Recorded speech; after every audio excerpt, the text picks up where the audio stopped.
بسم الله الرحمن الرحيم.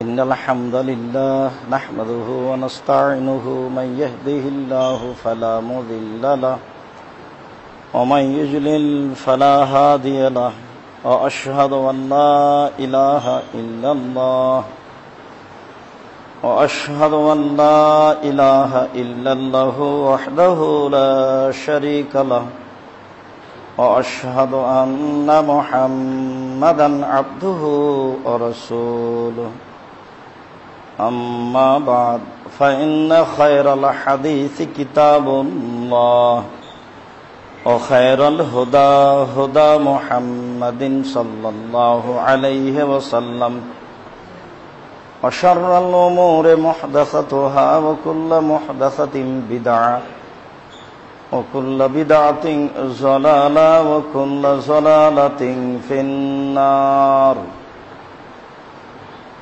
أعوذ بالله من الشيطان الرجيم. يا أيها الذين آمنوا إذا نودي للصلاة فاسعوا إلى ذكر الله وذروا البيع ذلكم خير لكم إن كنتم تعلمون. عن معاوية رضي الله تعالى عنه قال سمعت رسول الله صلى الله عليه وسلم يقول المؤذنون أطول الناس عنقا يوم القيامة رواه البخاري. عن أبي سعيد الخدري رضي الله تعالى عنه قال رسول الله صلى الله عليه وسلم لا يسمع مدى صوت المؤذن إنس ولا جن ولا شيء إلا شهد له يوم القيامة رواه البخاري মুসলিম. সম্মানিত মসজিদের মুসল্লি, প্রশংসা আল্লাহর জন্য, শান্তি অবতীর্ণ হোক আল্লাহর রাসূলের উপর সাল্লাল্লাহু আলাইহি ওয়াসাল্লাম। আজ জুমার খুতবায় সংক্ষিপ্ত সময়ে বক্তব্যের বিষয় আযান। আযান সম্পর্কে গুরুত্বপূর্ণ তথ্যবহুল বিবরণের চেষ্টা করব ইনশাআল্লাহুল আজিজ। সম্মানিত মসজিদের মুসল্লি, আযান শব্দের আভিধানিক অর্থ হচ্ছে আহ্বান করা, ডাকা।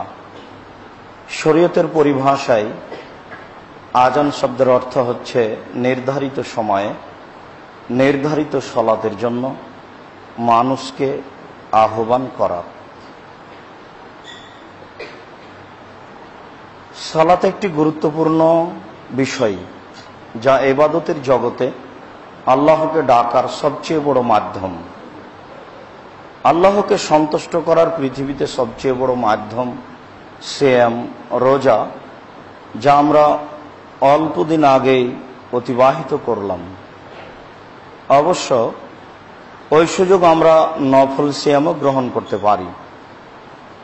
উমামা বাহিলি রাদিয়াল্লাহু তাআলা আনহু বলেন, একদা আমি রাসূল সাল্লাল্লাহু আলাইহি সাল্লামকে বললাম, আল্লাহ রাসূল, আপনি আমাকে একটা আমলের কথা বলেন। রাসূল সাল্লাল্লাহু আলাইহি সাল্লাম বলেন, উমামা আলাইকা বিসওম ফাইন্নাহু লা মিসলা লাহু।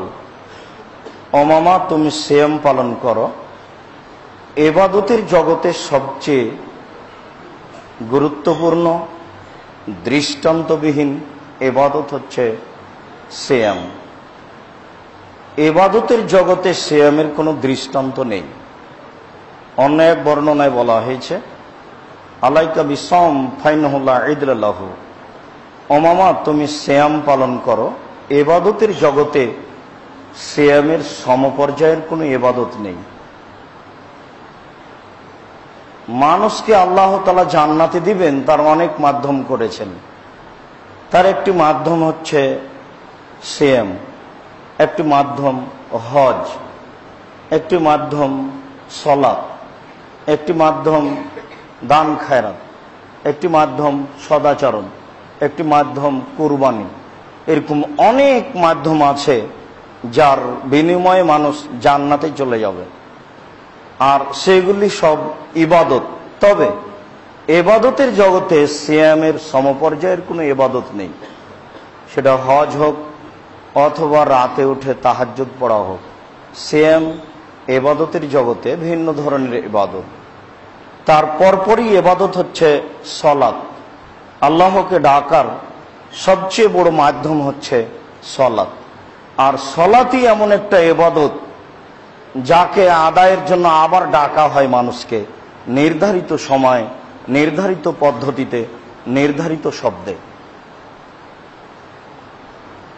সালাত এমন একটা ইবাদত যা অন্যান্য ইবাদতের ব্যাপারে এরকম কোনো প্রস্তুতি নেই। যাকাত ফরজ হয়েছে, দিতে হবে, এর কোনো নতুন চিন্তা ভাবনা, নতুন প্রস্তুতি নেই।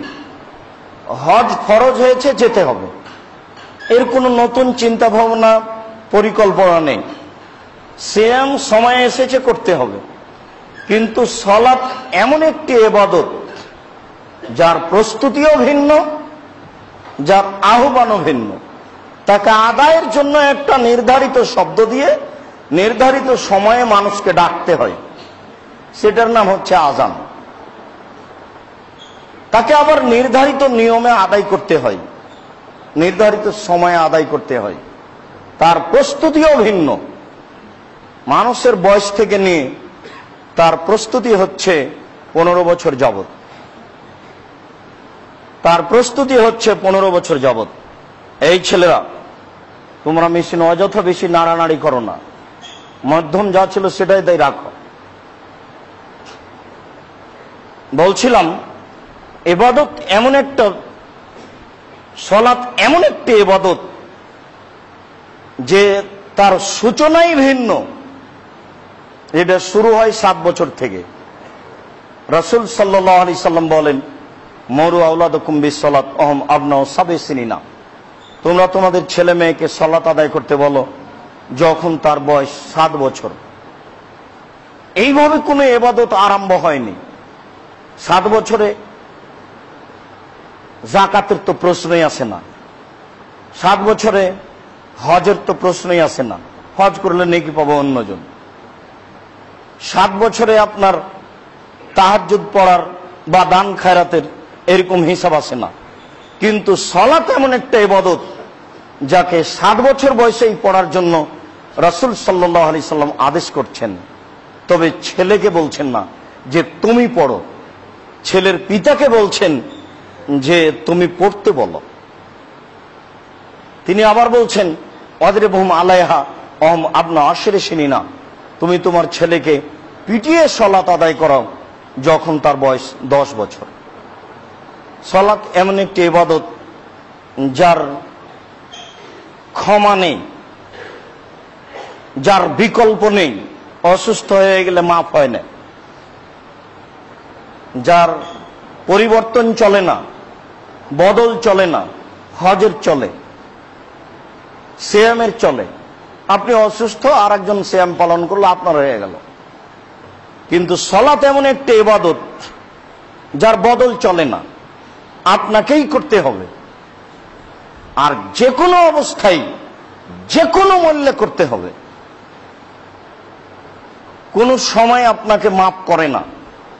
দাঁড়িয়ে আছেন কি দৌড়িয়ে যাচ্ছেন, কি শত্রু তাড়া দিয়েছে, কি বিপদে আছেন, কি পরনে কাপড় আছে কি নেই, কি পরিষ্কার অপরিষ্কার, এরকম কিছু সালাত বুঝে না। সময় হলে আপনাকে আদায় করতে হবে, এ ব্যাপারে আপনি বাধ্য। ওজন্যই বহুদিন মোবাইলের মাধ্যমে সরাসরিও শুনেছেন যে 15 বছর বয়সে যে ছেলে সালাত আদায় করে না, ধরে নিতে হবে তার পিতা নেই।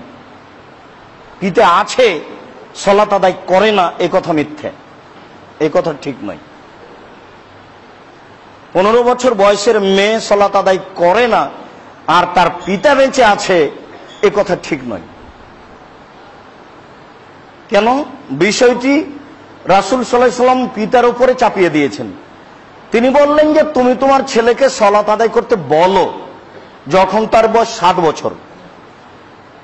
তিনি এই কথা বললেন না, এই ছেলে তুমি সালাত আদায় করো, এই কথা বলেননি। যখন তার বয়স 10 বছর তাকে পিটিয়ে আদায় করাও, তখন আল্লাহ রাসূল বললেন না, এই ছেলে তোমার বয়স 10 বছর হয়েছে, তুমি সালাত আদায় করো, এরকম বললেন না। এ কারণেই এই সময়টা হলো 15 বছর পর্যন্ত পিটানোর সময়। একটা ছেলের বয়স 15 বছর সালাত আদায় করে না, তখন তার পিতা আছে, এটা আমরা বিশ্বাস করি না। যদি না করে তাহলে একথাই বিশ্বাস করতে হবে যে তার পিতা নেই, এটাই ঠিক। বলছিলাম, সম্মানিত মসজিদের মুসল্লি, এমন একটি ইবাদতের জন্য একটি আহ্বান আছে আল্লাহ রাসূলের পক্ষ থেকে, তার নাম আযান। আল্লাহ তাআলা বলেন, ইয়া আইয়ুহাল্লাযীনা আমানু, হে বিশ্বাসীগণ, ইযা নুদিয়া লিস-সালাহ, যখন তোমাদেরকে আযানের জন্য ডাকা হবে, ফাসাউ ইলা যিকরিল্লাহ, তখন তোমরা আল্লাহকে ডাকার জন্য আসো। যখন তোমাদেরকে সালাতের জন্য ডাকা হবে, তখন তোমরা আল্লাহকে ডাকার জন্য আসো। সালাত মানেই ডাকা। ওয়াদারুল বায়া, আর ক্রয় বিক্রয় ছেড়ে দাও।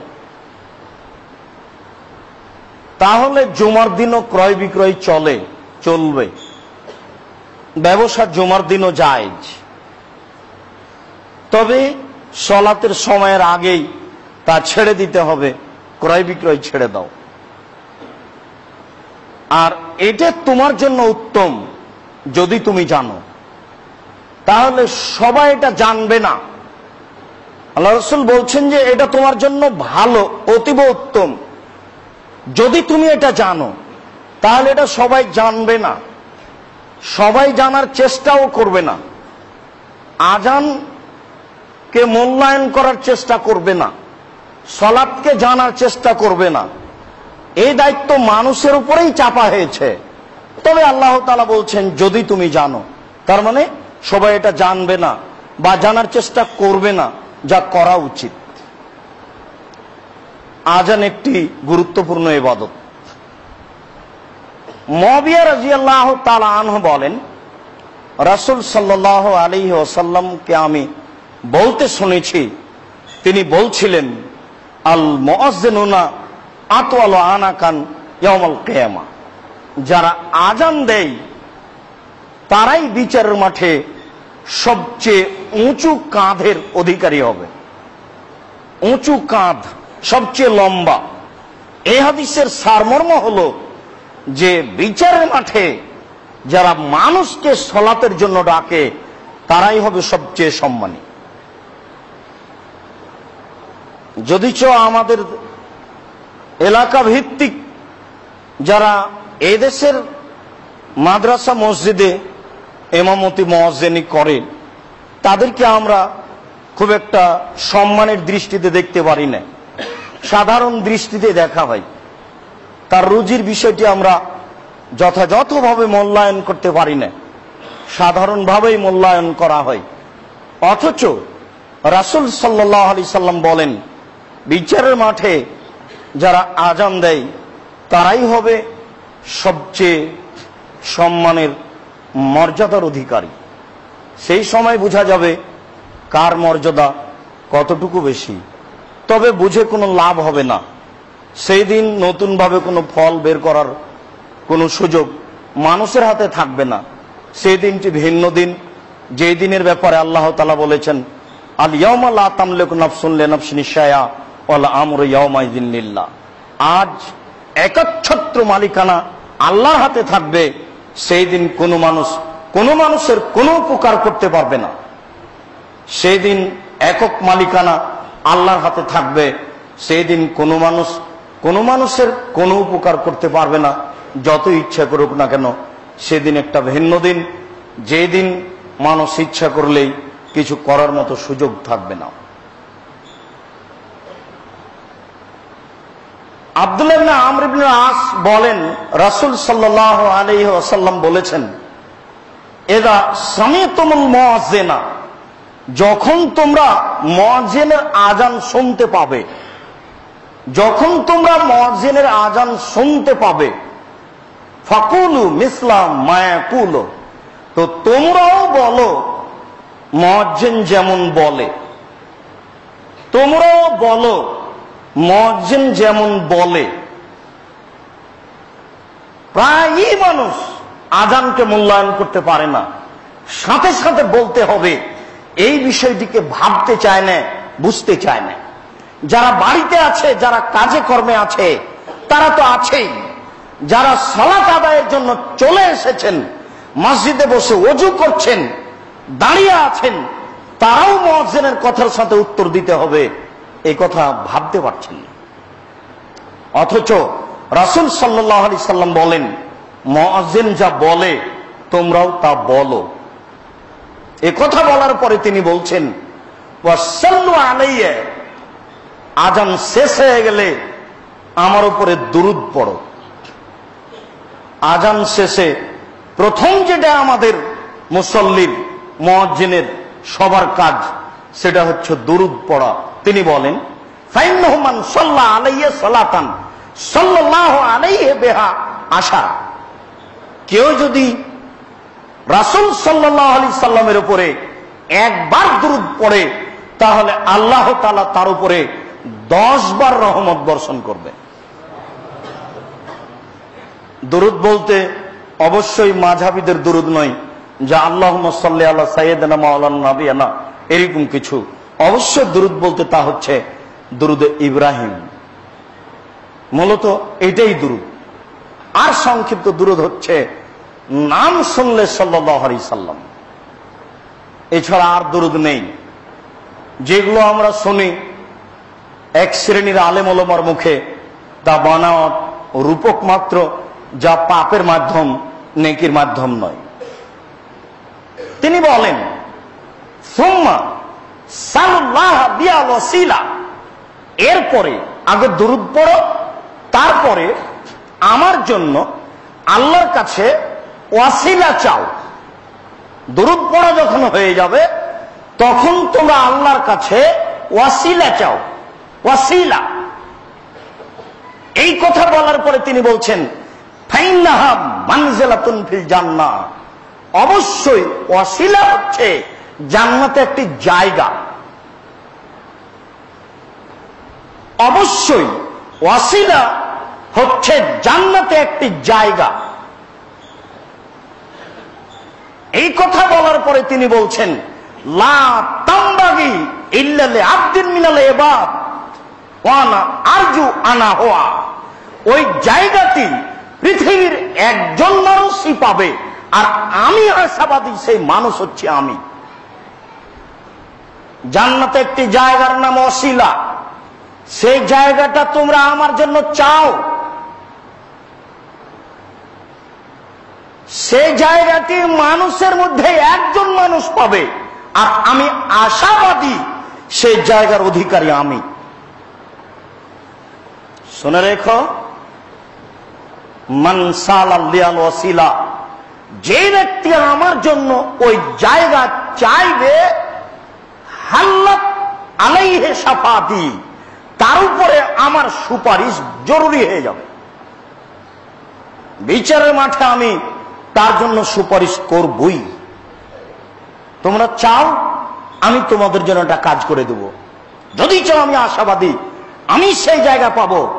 ওই জায়গা আদম থেকে নিয়ে কিয়ামত পর্যন্ত আর কোনো মানুষের জন্য শোভনীয় নয়, একমাত্র আমার জন্য শোভনীয়। এরপরেও সারা পৃথিবীর মানুষ তোমরা কিয়ামত পর্যন্ত আমার জন্য ওই জায়গা আল্লাহর কাছে চাইতে থাকো। তোমরা চাও, আমি একটা তোমাদের কাজ করে দেব, সেটা হলো এই, বিচারের মাঠে আমি তোমাদের জন্য সুপারিশ করব, আল্লাহ যেন তোমাদেরকে জান্নাতে দেন। এই কথা তিনি বললেন। তা আমরা কিভাবে চাইব, এই চাওয়াটির উত্তর কি?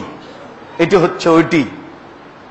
আবু হুরায়রা রাদিয়াল্লাহু তাআলা আনহু বলেন, রাসূল সাল্লাল্লাহু আলাইহি ওয়াসাল্লাম বলেছেন, মান সামিয়ান নেদা, যে ব্যক্তি আজান শুনল, সুম্মা কালা, অতঃপর বলল। যে ব্যক্তি আজান শুনল অতঃপর বলল, আল্লাহুম্মা রাব্বা হাযিহি দাওয়াতি তাম্মা ওয়াস সালাতিল কায়েমা, হে আল্লাহ, এই পূর্ণ আহ্বানের প্রতিপালক, এই প্রতিষ্ঠিত সালাতের প্রতিপালক, হে আল্লাহ, এই পূর্ণ দাওয়াতের প্রতিপালক, আজানের প্রতিপালক, এই প্রতিষ্ঠিত সালাতের প্রতিপালক, আমি বলছি শোনো, আতি মুহাম্মাদিন আল ওয়াসিলা ওয়াল ফাজিলা, মুহাম্মদকে ওই জায়গাটা দাও যেটা সম্মানী জায়গা। আল্লাযী ওয়া'দতা, যেটা তুমি নিজে দেওয়ার ওয়াদা করেছো। এই জন্য বাইহাকির জাল হাদিসের অংশটুকু মাযহাবী ভাইয়েরা বাছাই করে নিয়েছে অতিরিক্ত, ইন্নাকা লা তুখলিফুল মিয়াদ, তুমি যে ওয়াদা খেলাপ করো না।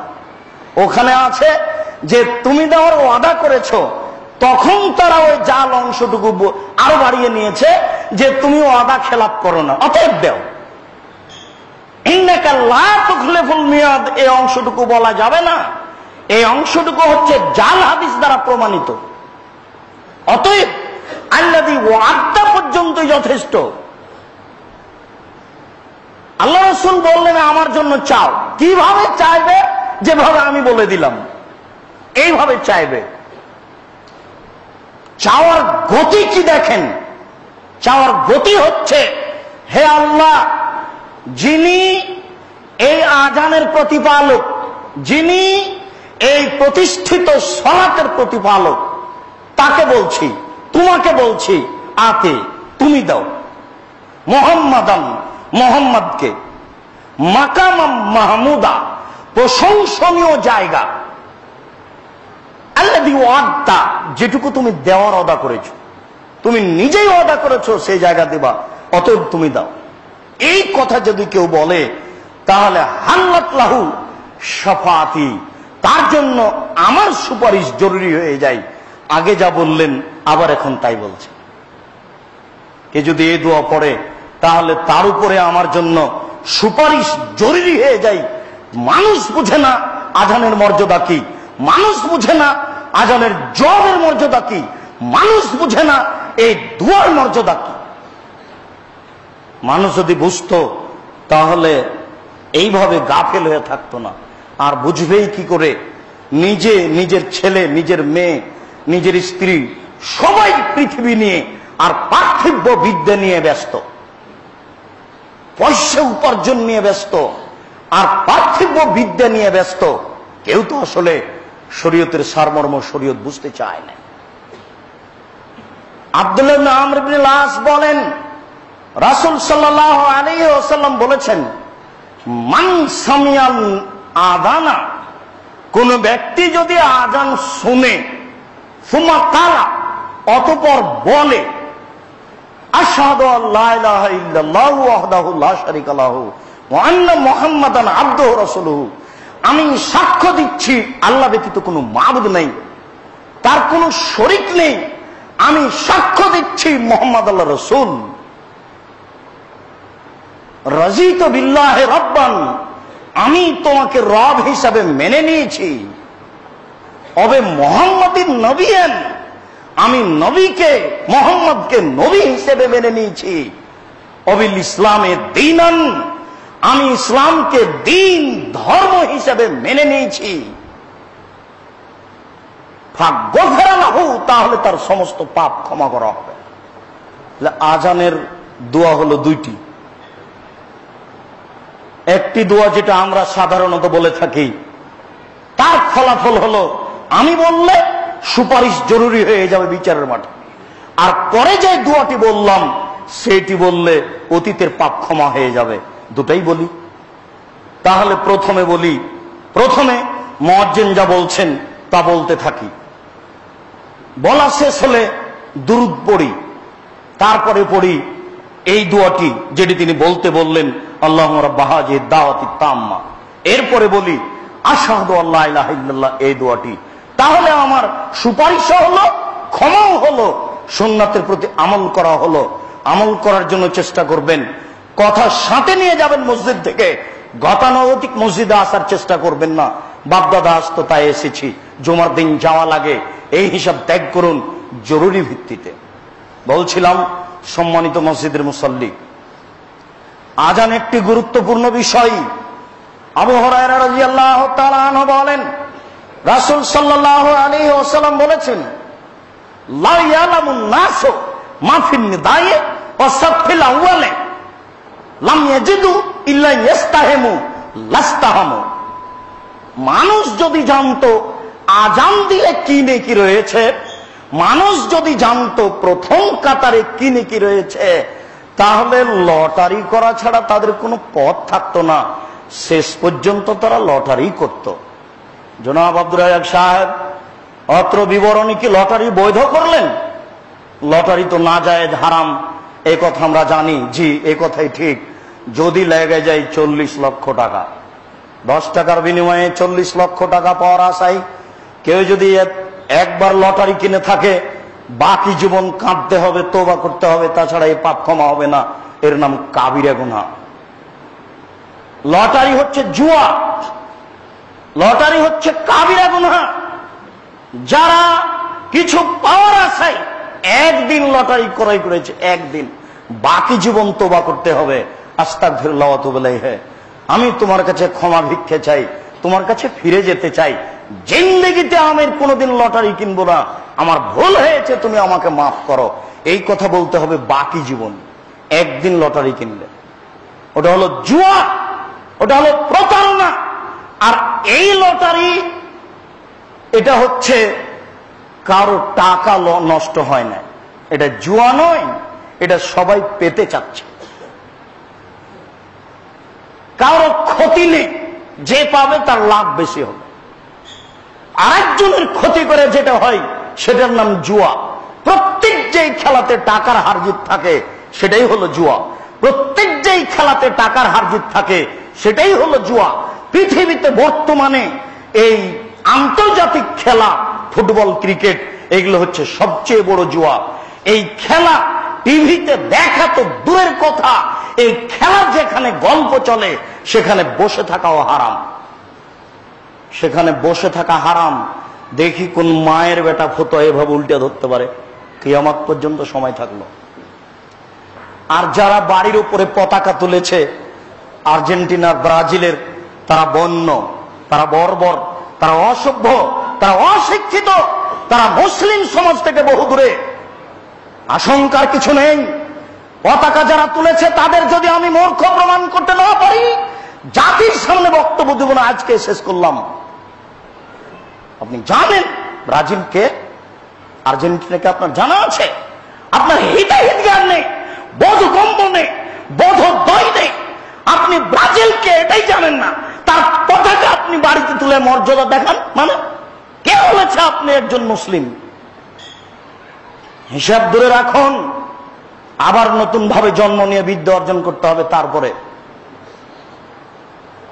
পৃথিবীতে মুসলমানের সবচেয়ে বড় শত্রু হলো ইহুদি খ্রিস্টান। আল্লাহ তাআলা বলছেন, মুহাম্মদ, ইহুদি খ্রিস্টান তোমাকে কোনোদিন মেনে নেবে না, ও তোমার চিরশত্রু, তুমি দিন রাত তাদের বিরোধিতা করো। তিনি বলছেন, খালেফুল ইয়াহুদাল মুশরিকি, ইয়াহুদাল মুশরিক নাসারা, তোমরা ইহুদি খ্রিস্টানদের দিন রাত বিরোধিতা করো। এটা রাসূল সাল্লাল্লাহু আলাইহি ওয়াসাল্লামের খোলা বাক্য।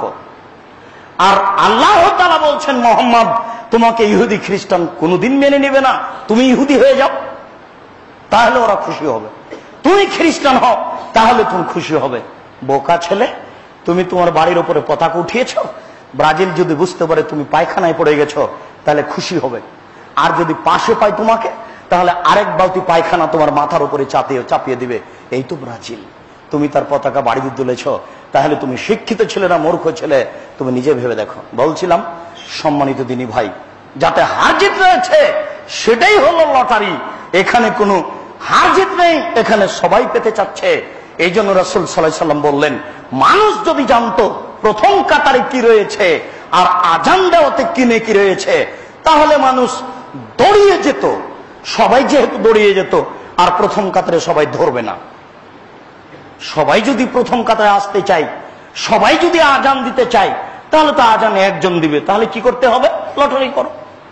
যার নাম আসবে সে আজান দিবে, যার নাম আসবে সে প্রথম কাতারে দাঁড়াবে। আল্লাহ রাসূল সাল্লাল্লাহু আলাইহি ওয়াসাল্লাম বলছেন, মানুষ জানে না বলে প্রথম কাতারে দাঁড়ানোর জন্য হুড়াহুড়ি করছে না। এই কথা বলার পরে তিনি বলছেন, লা ইয়ানুন নাস ফি যাহিরা, মানুষ যদি জানতো জোহরের সালাতে কি আছে, লাস্তাবাকু ইলাইহি, তাহলে মানুষ দৌড়িয়ে আসতো। এরপরে তিনি বলছেন, লা ইয়ালামুন নাস মা ফিল আতামা ওয়াল ফাজরে, মানুষ যদি জানতো এশার সালাতে কি আছে আর ফজরের সালাতে কি আছে, লাউ আতাহুমা ওয়ালা হাবওয়ান, তাহলে হামাগুড়ি দিয়ে হলেও আসতো মসজিদে। কিন্তু মানুষ জানে না ফজরের সালাতে কি আছে আর এশার সালাতে কি আছে, তাই তারা স্বাভাবিকভাবে আসতে পারে না। জানলে তারা হামাগুড়ি দিয়ে আসতো। ওই যে যেই ছেলে হাঁটতে শিখেনি, হামাগুড়ি দিয়ে চলে, ওই ছেলে যেভাবে চলে মানুষ ওইভাবে আসতো। যেহেতু মানুষ জানে না আজানে কি আছে, প্রথম কাতারে কি আছে, ফজরের সালাতে কি আছে, এশার সালাতে কি আছে, তাই মানুষ আসতে পারে না। মানুষের জানা ও আসা উচিত। সম্মানিত মসজিদের মুসল্লি, বিষয়গুলি বুঝুন, ভাবুন, আমল করার তৌফিক দান করুন। আল্লাহ তুমি তৌফিক দান কর। আল্লাহুম্মা আমিন। আল্লাহুম্মা সাল্লি আলাইহি, আল্লাহুম্মা বারিক আলাইহি। আলহামদুলিল্লাহ ওয়াহদা ওয়াসসালাতু ওয়াসসালামু আলা মান লা নাবিয়্যা বাদা। আবু সাঈদ খুদরি রাদিয়াল্লাহু তাআলা আনহু বলেন, রাসূল সাল্লাল্লাহু আলাইহি ওয়াসাল্লাম বলেছেন, লা ইয়াসমাউ মাদা সাউতিল মুয়াজ্জিন ইনসুন ওয়ালা জিন্নুন ওয়ালা শাই ইল্লা শাহিদা লাহু ইয়াউমুল কিয়ামা।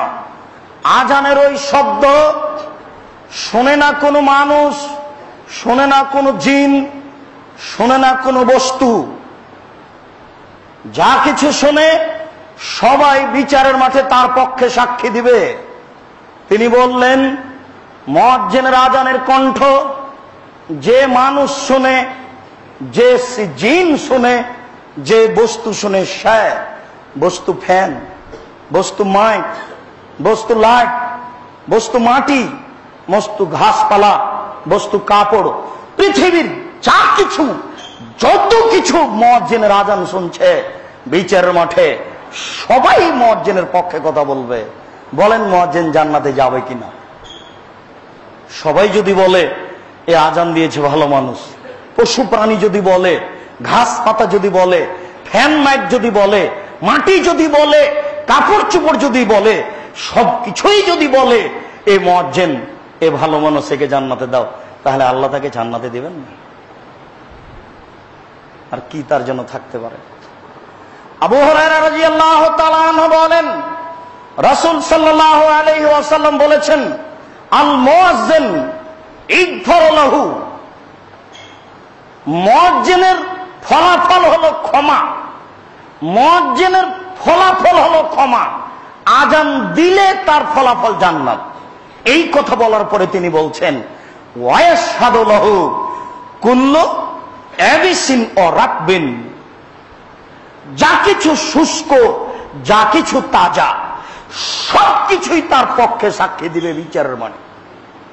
যা কিছু শুষ্ক, যা কিছু তাজা, যার ভিতরে প্রাণী আছে, প্রাণ আছে, সে হলো তাজা, আর যার ভিতরে প্রাণ নেই সে হলো শুষ্ক। পৃথিবীতে যত কিছু আছে প্রাণবিহীন আর প্রাণওয়ালা, সবকিছুই মুয়াজ্জিনের পক্ষে সাক্ষী দিবে বিচারের মাঠে। এই পর্যন্ত বলে আর রাসূল থামলেন না।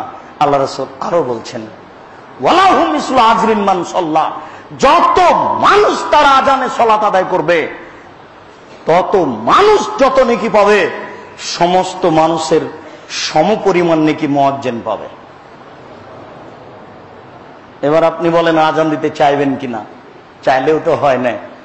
যে মুয়াজ্জিন আজান দেয় তাকে বেতন দিতে কষ্ট লাগে। মুয়াজ্জিন মানে একটা সাধারণ মানুষ, ওকে আর আমরা কি বললাম, এই ছেলে যাও ওই দিক, এই পথ দিয়ে যাও। ওই যে মুয়াজ্জিন, যে এটা হলো ভারত, বাংলাদেশ, পাকিস্তানের গতি। ইসলাম সৌদি আরব থেকে বের হয়ে ইরাকে ঢুকেছে, ইরাক থেকে বের হয়ে ইরানে ঢুকেছে, ইরান থেকে বের হয়ে পাক ভারতে এসেছে। আস্তে আস্তে ইসলাম উল্টে গেছে, আর যখন আসে তখন বড় আলেমদেরকে হত্যা করা হয়েছে।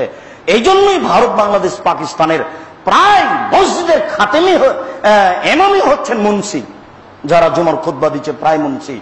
এখনো ভারত, বাংলাদেশ, পাকিস্তানে 98% মসজিদের ইমাম হচ্ছেন মুন্সি, মানে যিনি ফেকা মোহাম্মদী পড়তে পারেন বা এরকম কিছু, যার কোরআন হাদিসের জ্ঞান নেই। ওইভাবে চলে আসছে। মূল্যায়নকর মানুষকে মূল্যায়ন করাও কঠিন, সম্মানী মানুষকে সম্মান করাও কঠিন। বড় আলেম রাখলে কথাও শুনতে হবে কঠিন, টাকাও দিতে হবে বেশি। দুটাই ঝামেলা নয়, দুটাই জনগণের জন্য কঠিন হয়ে আসছে। এই জন্য ওই জিনিসটা সুযোগ হিসাবে চলে আসছে দীর্ঘদিন থেকে। কাজেই মুয়াজ্জিনকে মূল্যায়ন করার মতো কোনো সুযোগ মানুষ পাচ্ছে না, অথচ পাওয়া উচিত। আব্দুল্লাহ ইবনে আমর ইবনে আস রাদিয়াল্লাহু তাআলা আনহু বলেন, রাসূল সাল্লাল্লাহু আলাইহি ওয়াসাল্লাম হিনা তালাল ফজর, যখন আল্লাহ রাসূল মানুষের প্রতি আক্রমণ করতেন তখন এর সময় হতো ফজরের সালাতের সময়। যদি কোনো এলাকার উপরে তিনি তাদের অন্যায়ের কারণে আক্রমণ করার ইচ্ছা করতেন, ফজরের সালাতের সময়ে তিনি আক্রমণ করতেন। বর্ণনাকারী বলেন, ওয়াকানা ইয়াস্তামিউল আযানা, তিনি গ্রামের এক পাশে গিয়ে কান লাগিয়ে আযান শুনতেন। ফাইন সামিয়াল আযান ফামসাকা, তিনি যদি আযান শুনতে পেতেন তাহলে সেই গ্রামের উপরে আক্রমণ করতেন না, এটা ছিল তার নীতি। ফাসামিয়া রাজুলান ফায়াকুলু, এক গ্রামে গিয়ে তিনি শুনলেন একটা মানুষ বলছে আল্লাহু আকবার, আল্লাহু আকবার। এই কথা বলতে রাসূল সাল্লাল্লাহু আলাইহি সাল্লাম বলেন, হুয়া আলাল ফিতরা, এই লোকটি হচ্ছে মুসলিম, তাওহীদের উপরে রয়েছে, একাত্মতার উপরে রয়েছে। এরপর লোকটি আযানে বলল, আশহাদু আল্লা ইলাহা ইল্লাল্লাহ, আশহাদু আল্লা ইলাহা ইল্লাল্লাহ। রাসূল সাল্লাল্লাহু আলাইহি সাল্লাম বললেন, আনতা খারাজতা মিনান নার, ও ব্যক্তি তুমি জাহান্নাম থেকে বের হয়ে গেলে, তুমি জাহান্নাম থেকে মুক্তি হয়ে গেলে, তোমার মুক্তি ঘোষণা। তাহলে মুয়াজ্জিন যখন আশহাদু আল্লা ইলাহা ইল্লাল্লাহ পর্যন্ত পৌঁছে তখন তার জাহান্নাম থেকে মুক্তি হয়ে যায়, জাহান্নাম থেকে মুক্তি পেয়ে গেছে। আবু হুরায়রা রাদিয়াল্লাহু তাআলা আনহু বলেন, কুন্না মা রাসূলিল্লাহ সাল্লাল্লাহু আলাইহি সাল্লাম, আমরা একদা রাসূলের সাথে ছিলাম। ফাকামা বেলালুন ইউযাজিনু অফিরাতিন ইনাদি, বেলাল রাদিয়াল্লাহু তাআলা আনহু দাঁড়ালেন আযান দিবেন এই জন্য। আলাম্মা সাকাতা, তিনি যখন আযান শেষ করলেন তখন আল্লাহ রাসূল বললেন, মান কালা মিসলা হাযা একই নাম দাখালাল জান্নাহ। মুয়াজ্জিন যা বলল কেউ যদি হুবাহু তাই বলে তাহলে সে জান্নাতে চলে যাবে। মুয়াজ্জিন যা বলল কেউ যদি হুবাহু তাই বলে তাহলে সে জান্নাতে চলে যাবে। আবু হুরায়রা রাদিয়াল্লাহু তাআলা আনহু বলেন, রাসূল সাল্লাল্লাহু আলাইহি ওয়াসাল্লামকে আমরা বলতে শুনলাম, তিনি বললেন, একজন ব্যক্তির উত্তরে ব্যক্তি জিজ্ঞাসা করল, আল্লাহ রাসূল, ইন্নাল মুয়াজ্জিনিনা ইয়াফজুলুনা বিআযানিহিম, যারা মুয়াজ্জিন আযান দেয় আযানের বিনিময়ে তাদের মর্যাদা আমাদের চেয়ে বেশি হয়ে গেল। আল্লাহ রাসূল, যারা মুয়াজ্জিন আযান দেয় আযানের বিনিময়ে তাদের মর্যাদা আমাদের চেয়ে অনেক বেশি হয়ে গেল, এখন আমরা কি করব? রাসূল সাল্লাল্লাহু আলাইহি সাল্লাম বললেন, ফাকুলু মিসলা মা ইয়াকুলু, তোমরা বলো মুয়াজ্জিন যা বলে, তোমরা বলো মুয়াজ্জিন যা বলে। ফাইদা ইনতাহাইতা ফাসালতুতা, যখন আযান শেষ হয়ে যাবে তখন তুমি আল্লাহর কাছে চাও, যা চাইবে তাই দেওয়া হবে। যখন আযান শেষ হয়ে যাবে তুমি আল্লাহর কাছে চাও, যা চাইবে তাই দেওয়া হবে। তাহলে বুঝা গেল আব্দুর রাজ্জাক সাহেব প্রারম্ভে যে 3টি দোয়া বলেছেন তার চেয়ে আরো অতিরিক্ত দোয়া বলা যায়, অত্র বিবরণ স্পষ্ট প্রমাণ দেয়। কেননা এখানে বলা হচ্ছে তুমি যা চাইবে তাই দেওয়া হবে, তুমি যা চাইবে তাই দেওয়া হবে। যেসব জায়গাতে দোয়া কবুল হয় তার একটি জায়গা হচ্ছে আযানের পর। আনাস ইবনে মালিক রাদিয়াল্লাহু তাআলা আনহু বলেন, রাসূল সাল্লাল্লাহু আলাইহি ওয়াসাল্লাম বলেছেন, ইযা নুদিয়া বিস-সালাহ, যখন সালাতের আযান দেওয়া হয় তখন দুইটি কাজ হয়। এক, ফাতিহাত আবু সামায়ে, আকাশের সব দরজা খুলে দেওয়া হয়।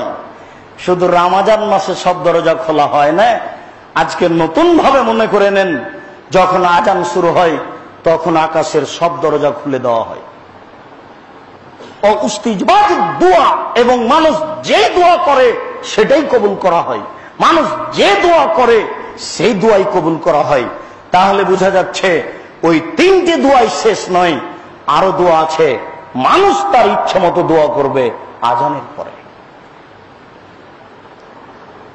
মাখুল রাদিয়াল্লাহু তাআলা আনহু বলেন, রাসূল সাল্লাল্লাহু আলাইহি ওয়াসাল্লাম বলেছেন, উতলবু ইজাবাতাদ দুআয়ে, তোমরা দোয়া কবুলের সময়গুলি খুঁজো। উতলবু ইজাবাতাদ দুআয়ে, তোমরা দোয়া কবুলের সময়গুলি খুঁজো। যেসব সময়ে দোয়া কবুল হয় সেই সময়গুলিতে তোমরা দোয়া করো। এই কথা বলার পরে তিনি বলছেন, ইনদা ইলতিকাই জয়ুশ, যখন যুদ্ধ শুরু হয়ে গেছে তখন দোয়া করো। মুসলিম সৈন্য যখন অমুসলিম সৈন্যের সাথে যুদ্ধ করছে তখন দোয়া করো। যে দোয়া করবে সে দোয়া কবুল হবে। এই জন্য রাসূল সাল্লাল্লাহু আলাইহি সাল্লাম যুদ্ধক্ষেত্রে হাত তুলে দোয়া করেছিলেন। যুদ্ধক্ষেত্রে হাত তুলে দোয়া করতে হয়, চন্দ্রগ্রহণে হাত তুলে দোয়া করতে হয়, কবরের পাশে গিয়ে হাত তুলে দোয়া করতে হয়, পানি চাইতে গিয়ে সবাই মিলে হাত তুলে দোয়া করতে হয়, বিপদে পড়ে হাত তুলে দোয়া করতে হয়, ছেলে মেয়ের জন্য হাত তুলে দোয়া করতে হয়, কাবা ঘর দেখে হাত তুলে দোয়া করতে হয়, সাফা পাহাড়ে উঠে হাত তুলে দোয়া করতে হয়, মারওয়া পাহাড়ে উঠে হাত তুলে দোয়া করতে হয়, আরাফার মাঠে হাত তুলে দোয়া করতে হয়, মুজদালিফার মাঠে হাত তুলে দোয়া করতে হয়, পরের দুদিন পাথর নিক্ষেপ করার পরে হাত তুলে দোয়া করতে হয়। কেউ যদি হাত তুলে দোয়া করে আল্লাহ তার খালি হাতকে ফিরে দিতে লজ্জা পান। কেউ যদি হাত তুলে দোয়া করে আল্লাহ তার খালি হাতকে ফিরে দিতে লজ্জা পান। অতএব মানুষের জীবনে একটা গুরুত্বপূর্ণ ইবাদত হচ্ছে হাত তুলে দোয়া করা। মানুষের জীবনে হাত তুলে দোয়া করা উচিত, জরুরি কাজ একটা তার জীবনে হাত তুলে দোয়া করা। সম্মানিত মসজিদের মুসাল্লি, কেন জানি বল্লার লোকেরা এত পিছে থাকলো এখনো। হিংসে চিরদিন রাখা ঠিক নয়। নামাজের পরে হাত তুলে দোয়া করতে হবে, এটা সুন্নাত নয়, এতে রাসূলকে অপমান করা হয়। জানাজার পরে সভা সমিতির পরে ঈদের মাঠে সবাই মিলে হাত তুলে দোয়া করলে রাসূলকে অপমান করা হয়, এটা সুন্নাত বিরোধী কাজ। একদিন না একদিন এইসব এলাকার লোককে এই পথ থেকে ফিরে আসতেই হবে। যেদিন ফিরে আসতে হবে সেদিন হুজুরদের অপমান ঘনিয়ে আসবে। এই জন্য হুজুরদের বলি, আগেই পথ ছেড়ে দেন, যুবকরা মূল্যায়ন করবে। যেদিন যুবকরা হা দিবে সেদিন আর ছাড় দিবে না, সেদিন অপমান হয়ে স্থান থেকে ফিরে আসতে হবে। অতএব আগেই ক্লিয়ার হয়ে যান, হওয়া ভালো। একদিন না একদিন এই পথে ফিরে আসতেই হবে। হাত তুলে দোয়া করা ব্যক্তিগত ব্যাপার, আপনার যখন ইচ্ছা তখন হাত তুলে দোয়া করুন। আজ করেন, বাপের কবরের পাশে গিয়ে 40 বছর হলো বাপ মরা, একদিন যাওয়ার সুযোগ হয় না, অথচ মুসলিম শরীফের হাদিস কবরের পাশে গিয়ে হাত তুলে দোয়া করতে হবে। দলবদ্ধভাবে মিলে ঢং হচ্ছে, আবার নামাজের পরে সবাই মিলে না হলে একবারে গরম হয়ে নাকে অনেক কিছু করে ফেলার ইচ্ছা হচ্ছে। এটা ঠিক নয়, রাগ চিরদিন রাখা ঠিক নয়। অতএব এই কাজ থেকে ফিরে আসুন। বলছিলাম, রাসূল সাল্লাল্লাহু আলাইহি সাল্লাম বললেন, যেসব সময়ে দোয়া কবুল হয় সেই সময়গুলি তোমরা খুঁজো। তার একটি সময় হচ্ছে যুদ্ধের সময়, তাই রাসূল হাত তুলে দোয়া করেছিলেন বদরের যুদ্ধে। আর একটি হচ্ছে একামাতিস সালাহ, যখন সালাতের একামাত দেওয়া হয়। তাহলে আজান একামাত দুটাই আজান। যতক্ষণ পর্যন্ত সালাত না শুরু হয়েছে আজান থেকে নিয়ে একামত পর্যন্ত দোয়া করতেই থাকেন। আজানও চলছে, গল্পও চলছে, একামত হয়ে গেছে তবুও গল্প চলছে। এসব লোক কি দোয়া করবে বলে? মানে শরীয়তকে কেউ মূল্যায়ন করতে চায় না। সবাই ভাবছে ইসলাম হচ্ছে গতানুগতিক ব্যাপার। জি না, একামতের সময় তোমরা দোয়া করো, এই সময় তো দোয়া কবুল হয়। ওয়ায়ে নজুলিল মাতারে, আর যখন বৃষ্টি হয় ইফতারের সময় দোয়া কবুল হবে এই কথা ঠিক নয়, ওই হাদিস ঠিক নয়। ও হাদিস জাল। এই বৃষ্টির সময় কয়দিন হাত তুলে দোয়া করলেন, সবকিছু উল্টে আছে। আমি বুঝতে পারি না এরকম কেন। বিসমিল্লাহ বলে ইফতার করতে হবে, পানি মুখে দিয়ে বা খেজুর মুখে দিয়ে বলতে হবে ইনশাআল্লাহ, কিন্তু আল্লাহ ইফতার তো চলে আসছে বহুদিন থেকে। অথচ দুটো হাদিস একই ব্যাপার। যেখানে হাত লাগাবেন আসলটা নেই, নকলটা উঠে আছে। কিবা আছে আমিও বুঝতে পারি না কেন এরকম। একামত শেষ হলে মুয়াজ্জিন যা বলছে সেটাই বলতে হবে, এটাই সুন্নাত। কিন্তু একামত শেষে বলছে আকামাল্লাহু আদামাহা, অথচ তা ঠিক নয়। একেবারে নিতান্তই জয়ীফ হাদিস। আজান শেষ হলে আপনাকে হায়াল আসসালাহ হায়াল আল ফালার জায়গাতে বলতে হবে লা হাওলা ওয়ালা কুওয়াতা ইল্লা বিল্লাহ, যেটা একটু পরে বলতে যাচ্ছি। আর আকামাল্লাহু আদামা আসসালাতু খায়রুম মিনান নাওমের জায়গাতে আসসালাতু খায়রুম মিনান নাওম বলতে হবে, অথচ উঠে আছে এখানে সাদ্দাক তওবারাকটা। সাদ্দাক তওবারাকটা বললে পাপ হবেই। কিভাবে? বুখারী মুসলিমের হাদিস দ্বারা যেটা প্রমাণিত সেটা উঠে নাই, অন্য একটা উঠে আছে। সমাজে অন্য একটা চলছে। অত্র হাদিসে তিনটে স্থান আল্লাহ রাসূল উল্লেখ করলেন দোয়া কবুলের। তার একটা হচ্ছে যুদ্ধক্ষেত্র, তার একটা হচ্ছে আজান একামাতের সময়, তার একটা হচ্ছে বৃষ্টি বর্ষণের সময়। যখন মুষলধারে বৃষ্টি হচ্ছে তখন দোয়া করেন, হাত তুলে দোয়া করেন, ওটা আপনার ব্যক্তিগত ব্যাপার। যখন ইচ্ছা আপনি হাত তুলে দোয়া করেন। সালাতের পরে আসলেন কেন?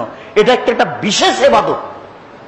এই ইবাদত যতটুকু রাসূল দ্বারা প্রমাণিত ততটুকু করতে হবে। একটু বেশি হয়ে গেলে সেটা বেদাত হয়ে যাবে। ঈদের মাঠের বক্তব্য খুতবা রাসূলের সুন্নাত দ্বারা প্রমাণিত, একটু বেশি করলে ওটা বেদাত হয়ে যাবে। জানাজার পরে যেটুকু রাসূল দ্বারা প্রমাণিত সেটুকু করতে যাবেন, একটু বেশি হয়ে গেলে সেটুকু বেদাত হয়ে যাবে। হাত তুলে দোয়া করুন, বলছিলাম রাসূলের পদ্ধতিতে করুন। ওমর রাদিয়াল্লাহু তাআলা আনহু বলেন, রাসূল সাল্লাল্লাহু আলাইহি সাল্লাম বলেছেন, ইজা কালাল মুয়াজ্জিন আল্লাহু আকবার আল্লাহু আকবার ফাকালা আহাদুকুম আল্লাহু আকবার আল্লাহু আকবার। মুয়াজ্জিন যখন বলে আল্লাহু আকবার আল্লাহু আকবার, তোমাদের কেউ বলে আল্লাহু আকবার আল্লাহু আকবার। মুয়াজ্জিন যখন বলে আশহাদু আল্লা ইলাহা ইল্লাল্লাহ আশহাদু আল্লা ইলাহা ইল্লাল্লাহ, তোমাদের কেউ বলে আশহাদু আল্লা ইলাহা ইল্লাল্লাহ আশহাদু আল্লা ইলাহা ইল্লাল্লাহ। মুয়াজ্জিন যখন বলে আশহাদু আন্না মুহাম্মাদুর রাসূলুল্লাহ আশহাদু আন্না মুহাম্মাদুর রাসূলুল্লাহ, তোমাদের কেউ বলে আশহাদু আন্না মুহাম্মাদুর রাসূলুল্লাহ আশহাদু আন্না মুহাম্মাদুর রাসূলুল্লাহ। মুয়াজ্জিন যখন বলে হাইয়া আলাস সালাহ, তোমাদের তো কেউ তখন বলে লা হাওলা ওয়ালা কুওয়াতা ইল্লা বিল্লাহ, নড়াচড়ার করার কোনো শক্তি নেই আল্লাহর শক্তি ছাড়া। মুয়াজ্জিন যখন বলে হাইয়া আলাল ফালাহ, তোমরা কল্যাণের দিকে আসো, আগের বাক্য সলাতের দিকে আসো, পরের বাক্যে কল্যাণের দিকে আসো, তখন তোমাদের কেউ বলে লা হাওলা ওয়ালা কুওয়াতা ইল্লা বিল্লাহ। মুয়াজ্জিন বলে আল্লাহু আকবার আল্লাহু আকবার, তোমাদের কোন ব্যক্তি বলে আল্লাহু আকবার আল্লাহু আকবার। মুয়াজ্জিন বলে লা ইলাহা ইল্লাল্লাহ, তোমাদের কোন ব্যক্তি বলে লা ইলাহা ইল্লাল্লাহ মিন কালবিহি, মনে প্রাণে মনোযোগ সহকারে। দাখালাল জান্নাত, তাহলে জান্নাতে চলে গেছে, ফলাফল জান্নাত। তাহলে মুয়াজ্জিন শুধু একাই মর্যাদা লাভ করছে তা নয়, আমরাও যদি সাথে সাথে বলি তাহলে আমাদেরও মর্যাদা রয়েছে। শুধু তাই নয়, আব্দুল্লাহ ইবনে আমর ইবনে আস রাদিয়াল্লাহু তাআলা আনহু বলেন, রাসূল সাল্লাল্লাহু আলাইহি ওয়াসাল্লাম একদা বললেন, শোনো, ইয়াজিবু রাব্বুনা তাআলা বেরাইল গানামে, আল্লাহ তাআলা একজন ছাগলের রাখালের উপরে খুশি হয়ে যান। একজন ছাগলের রাখাল কোথায়? ফি রাসে সাজিয়াতিন জাবালে, পাহাড়ের চূড়ায়। একজন রাখাল তার ছাগল নিয়ে পাহাড়ের চূড়ায় অপেক্ষা করছে। ওই রাখালের উপরে আল্লাহ খুশি। কিভাবে? ইউসাল্লি, ওই রাখাল সলাতের জন্য আযান দেয় এবং সলাত আদায় করে। ফায়াকুলু রাব্বুনা তাআলা, তখন আমাদের প্রতিপালক বলেন, উনজুরু ইলা হাযা আবদি, পৃথিবীর মানুষ তোমরা আমার এই বান্দাকে দেখো, পৃথিবীর মানুষ তোমরা আমার এই দাসকে দেখো। সারা দুনিয়ার মানুষকে আল্লাহ তাআলা বলেন, এই দাসে রাখাল কি করে? ইয়জেন ইকিম, সে আজান দেয়, একামত দেয়, ওয়া ইয়াখাফু মিন্নি, আমাকে ভয় করে। ছাগল চড়াচ্ছে, সালাত আদায় করতে হবে কেন? এই ভয়ে সালাত আদায় করছে, সালাত আদায় না করলে পাপ হবে, জাহান্নাম হবে, এই জন্য। তাহলে রাখাল আজান দেয়, একামত দেয়, আমাকে ভয় করে, অতএব ফাগাফারতু লিআবদি, আমি আমার দাসকে ক্ষমা করে দিলাম, ওয়াদখালতুহুল জান্নাহ, আমি তাকে জান্নাতে প্রবেশ করিয়ে দিলাম। শুধু ক্ষমা করে আল্লাহ বাক্য বিশ্বাস করলেন না। রাসূল সাল্লাল্লাহু আলাইহি ওয়াসাল্লাম বলছেন, ক্ষমার পরে আল্লাহ তাআলা বলছেন যে আমি তাকে জান্নাতে ঢুকিয়ে দিই, আজানের ফলাফল জান্নাত। অতএব মসজিদে তো আজান দিতে হবেই। কোন জায়গায় মাঠে ঘাটে বাড়িতে একাই সালাত আদায় করছেন, আজান দিয়ে সালাত আদায় করবেন, এটাই সুন্নাত। একাই আজান দিতে শরম লাগে, বাপকে সালাম দিতে যেমন শরম লাগে, এটা হলো এক একটা দেশের প্রথা, এক একটা দেশের গতি। বাড়িতে ঢুকে মাকে সালাম দিতে শরম লাগে, এটা কেমন লাগে? নতুন মাকে সালাম দিব, বাপকে সালাম দিব, বাড়িতে সালাম দিয়ে ঢুকতে হবে, এটা একটু কেমন কেমন লাগে, মানে এটা অভ্যাসের উল্টা। মাঠে একাই আছি, কি করে আজান দিব? মাঠে একাই আছেন, আজান দেন, আজানের ফল হলো জান্নাত। বাড়িতে আপনি একাই সালাত আদায় করছেন, আজান দিয়ে সালাত আদায় করেন, ফলাফল হলো জান্নাত।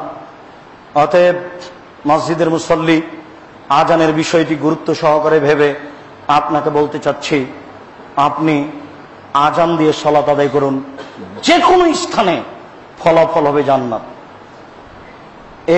একামত দিবেন 2 বার আর আজান দিবেন 1 বার, যখন 2 সালাত একবারে আদায় করবেন। জোহর আসর কোথাও একসাথে আদায় করছেন, মাগরিব এশা কোথাও একসাথে আদায় করছেন, তখন আজান দিবেন 1টা, একামত দিবেন 2টা। ওই সালাতের জন্য 1 বার একামত, এই সালাতের জন্য 1 বার একামত। মহিলাদেরকেও একামত দিয়ে সালাত শুরু করতে হবে। দেশে মাঝহাবি মানুষ প্রায় 90% জন। আমাদের ঘরে মাঝহাবি মহিলা প্রায় অনেকেই, তারা মনে করে মহিলাদেরকে একামত দিতে হয় না। জি না, আজান একামত দুটাই জান্নাতের মাধ্যম, দুটাই বড় ইবাদত। অতএব মুয়াজ্জিন আজান একামত, আপনি একামত দিবেন, আপনার স্ত্রী একামত দিবে, পুরুষও একামত দিবে, নারীও একামত দিবে, সবাকে দিতে হবে। নারী যদি বাড়িতে ইমামতি করে তাহলে তাদের একজনকে একামত দিবে। আপনি যদি আপনার স্ত্রী কিনে সালাত আদায় করেন তাহলে আপনি একামত দিবেন, আপনার স্ত্রী নয়। তবে আপনার স্ত্রী বাড়ির মহিলাদেরকে নিয়ে সালাত আদায় করাতে পারে, তারাবির সালাত আদায় করাতে পারে, 5 ওয়াক্ত সালাত আদায় করাতে পারে। মহিলারা জুমার সালাত আদায় করাতে পারে না, মহিলারা ঈদের সালাত আদায় করাতে পারে না, মহিলারা জানাজার সালাত আদায় করাতে পারে না। যেখানে তাকবীর আছে, যেখানে বক্তব্য আছে, সেখানে মহিলাদের সালাত চলে না। জুমাতে বক্তব্য আছে, ঈদের মাঠে বক্তব্য আছে, অতএব এখানে মহিলাদের চলে না। এই জন্য এই জেলা থেকে ওই জেলা মহিলাদের বৈঠক চলে না, এই জন্য এই পাড়া থেকে ওই পাড়া মহিলাদের বৈঠক চলে না। মহিলারা তার বাড়ি থেকেই দাওয়াত দিবে মানুষকে, এটাই সুন্নাত। সম্মানিত মসজিদের মুসল্লি, আমাদের দেশে আমরা রাজশাহী চাঁপাই নবাবগঞ্জের মানুষ ভাবতাম যে শুধুমাত্র মাঝহাবি মসজিদে জুমার দিন 2 আজান হয়। যখন আপনার রংপুর গাইবান্ধা বগুড়ায় আসলাম তখন দেখলাম যে আহলে হাদিস মসজিদও 2 আজান হয়। এটা আমাদের কাছে ছিল খুব নতুন। আমরা চাঁপাই নবাবগঞ্জ শহরে যখন আসতাম একবারে পল্লী থেকে, তখন দূর থেকে তাকিয়ে দেখতাম এই যে এটা হলো মাঝহাবিদের মসজিদ, যেখানে 2 আজান হয়। এইভাবে আমরা ওটা দূর থেকে তাকিয়ে তাকিয়ে দেখতাম, দেখি আহলে হাদিস মসজিদে 2 আজান হয়। জি না, সেই কালে আব্দুল ইবনে ওমর বলেছেন দ্বিতীয় আজানটি বিদআত। অতএব কোন মসজিদে জুমার দিন 2 আজান হবে না। 2 আজান দিতে গিয়ে তারা কত বিপদে পড়েছে। এক তো বিপদে পড়েছে, জুমার দিন তারা আরবিতে বক্তব্য দিবে, বাংলায় বক্তব্য দিবে না। এই জন্য আগেই কিছু বসে বলে নেয়, এটা একটা বিদআত।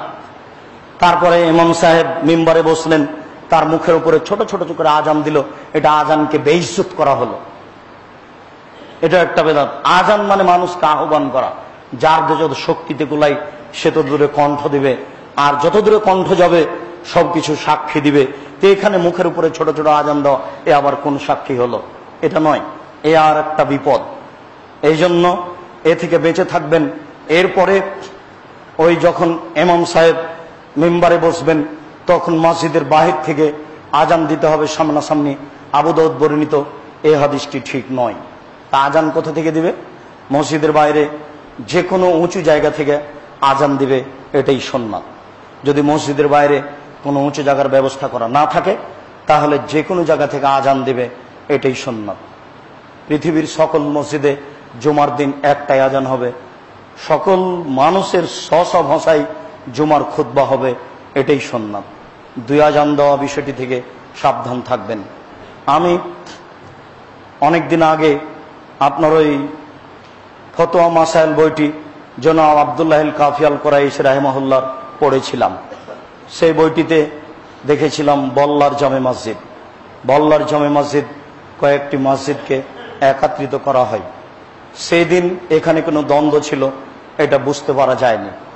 আজকে বিস্তারিত দেখে এবং একটা নতুন ছাপা বই হয়েছে, সেটা দেখে বোঝা গেল সেদিনও কিছু দ্বন্দ্ব ছিল। যে দ্বন্দ্ব এই গ্রামে দীর্ঘদিন ধরে খুব কঠিনভাবে ছিল, এখন কিছু নরম হতে পারে। এবং এই মসজিদটিকে মসজিদের জেরার বলে হয়তোবা কেউ ঘোষণা দিয়েছে, এমনও সেখানে বলা হয়েছে। সমস্ত লোককে দাওয়াত দেওয়া হয়েছিল এক মসজিদে আসার জন্য। যদি তাই হয়ে থাকে, সমস্ত মানুষের যাওয়াই ভালো ছিল, এটাই উত্তম। যারা যায়নি, তাদের মসজিদ আগে থেকে আছে, তাদের মসজিদ জেরার হয় কিভাবে? তা হয় না।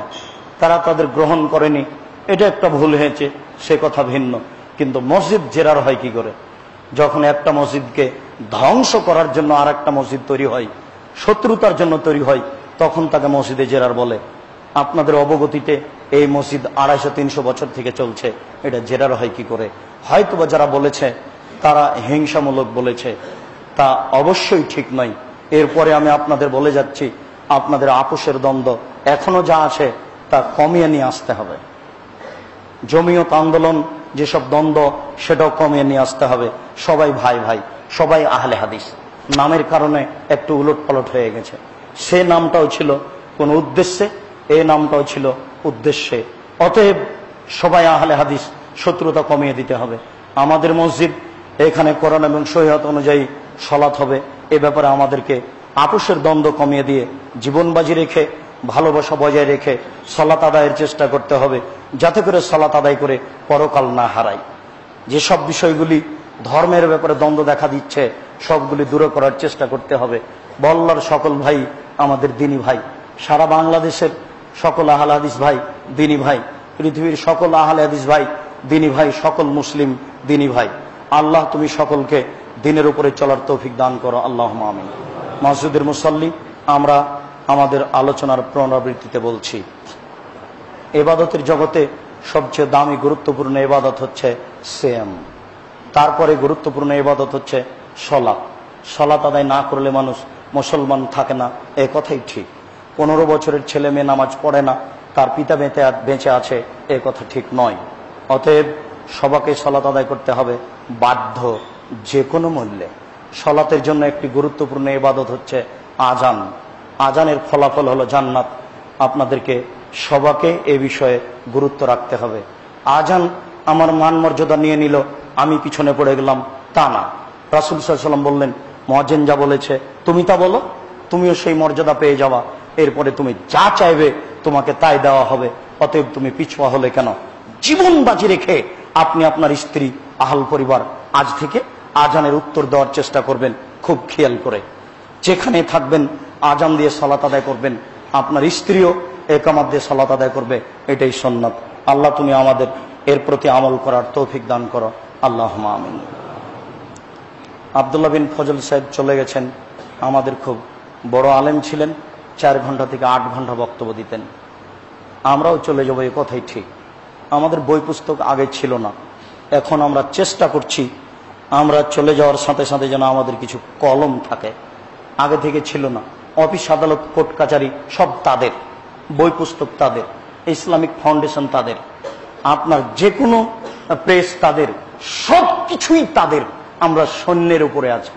শূন্যের উপরে থেকেও যে এই দেশের মাটিতে হক অনুযায়ী চলার একটা সুযোগ পাচ্ছি, এটাই আলহামদুলিল্লাহ। এটাকে মূল্যায়ন করে আপনারা বক্তব্য শুনে এবং বই পুস্তক পড়ে আমল করার চেষ্টা করুন। আল্লাহ কবুল করুক। আজকের জন্য আমার জীবনের সবকিছু লেখা কথাগুলি আছে ওই উপদেশ বইটিতে। আজকে যা বললাম সেটাও আছে। যাওয়ার সময় বাইরে দেখবেন উপদেশ বইটি আছে কিনা, থাকলে সবাই নিয়ে যাবেন। আল্লাহ আমাদের যারা মারা গেছে তুমি তাদের কবরের শাস্তি মাফ করো। আমরা যারা অসুস্থ তুমি তাদের আরোগ্য দান করো। আমরা যারা বেঁচে আছি তুমি তাদেরকে তোমার রাসূলের পদ্ধতি অনুযায়ী চলার তৌফিক দান করো। আল্লাহ আমাদের যারা মারা গেছে তুমি তাদের কবরের শাস্তি মাফ করো। আমরা যারা অসুস্থ তুমি তাদের আরোগ্য দান করো। যারা আমরা বেঁচে আছি তুমি তাদেরকে তোমার রাসূলের পদ্ধতি অনুযায়ী চলার তৌফিক দান করো। এ দাবি, এ দাওয়া, এ দোয়া তোমার দরবারে রেখে আজকের জুমার খুতবা এখানেই শেষ করলাম। সাল্লাল্লাহু আলাইহি ওয়াসাল্লাম।